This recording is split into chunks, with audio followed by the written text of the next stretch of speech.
السلام علیکم ورحمۃ اللہ وبرکاتہ۔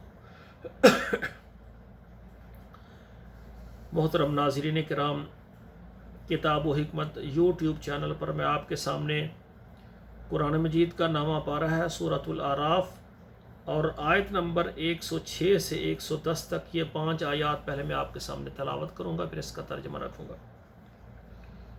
اعوذ باللہ من الشیطان الرجیم، بسم اللہ الرحمن الرحیم۔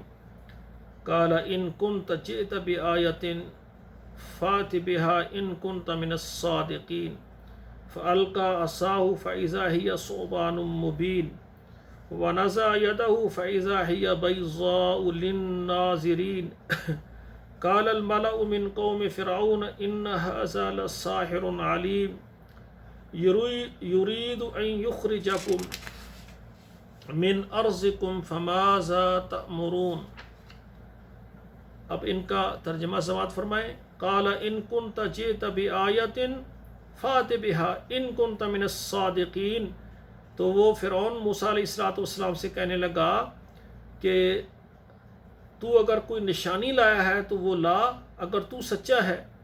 فَأَلْقَى عَصَاهُ فَإِذَا هِيَ ثُعْبَانٌ مُبِينٌ، تو موسیٰ علیہ السلام نے اپنی لاٹھی کو ڈالا تو وہ ایک بہت بڑا اژدہا ظاہر ہو گیا۔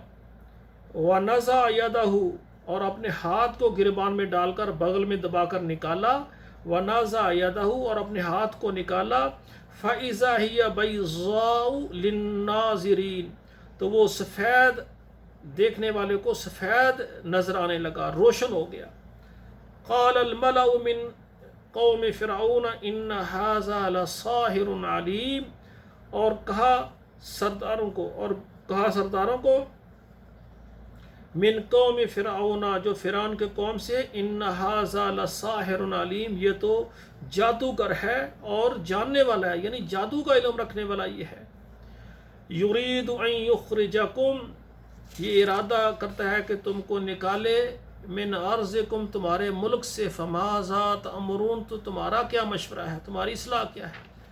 اب دیکھیں، فرعون نے کہا کہ اگر تو کہتا ہے کہ میں اللہ کا نبی ہوں تو پھر کوئی نشانی لے کر آ۔ تو پہلی نشانی اللہ کے پیغمبر موسیٰ علیہ السلام نے یہ دی کہ اپنی لاٹھی کو زمین پر پھینکا، وہ بہت بڑا سانپ بن گیا۔ اب ان کو چاہیے تھا کہ لاٹھی کو دیکھتے ہیں کہ یہ لاٹھی ہے، جب نیچے گراتے ہیں ڈالتے ہیں تو وہ سانپ بن جاتا ہے، تو یہ اللہ کی طرف سے نشانی ہے۔ اور اسی طرح اپنا ہاتھ جو ہے اپنے گریبان سے بغل میں ڈالیں اور دبا کر باہر نکالتے تھے تو وہ روشن سفید ہوتا تھا۔ دو نشانیاں ان کو دکھائی، تو نشانیاں دیکھ کر ان کو چاہیے تھا کہ وہ اللہ کا پیغمبر مانتے، اللہ کے احکامات کو ماننے والے بن جاتے۔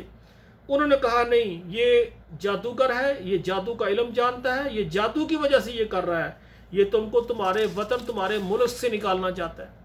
تو انہوں نے اللہ کے پیغمبر کی بات نہیں مانی، نشانی کو دیکھ کر ایمان نہیں لائے، بلکہ تکبر کرنے لگے اور طرح طرح کی باتیں کرنے لگے۔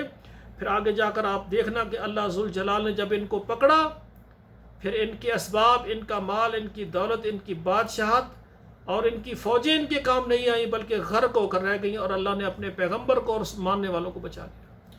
تو میرے بھائیو، آپ سے میری یہی گزارش ہے کہ آپ قرآن کو دیکھیں اور جانیں کہ اللہ ذوالجلال کی طاقت کتنی ہے۔ آپ اللہ کے دین کو لے کر اٹھیں، اللہ ذوالجلال آپ کو کبھی بھی پریشان اور ناکام نہیں ہونے دے گا، بلکہ اللہ کی نصرت تمہارے ساتھ ہوگی۔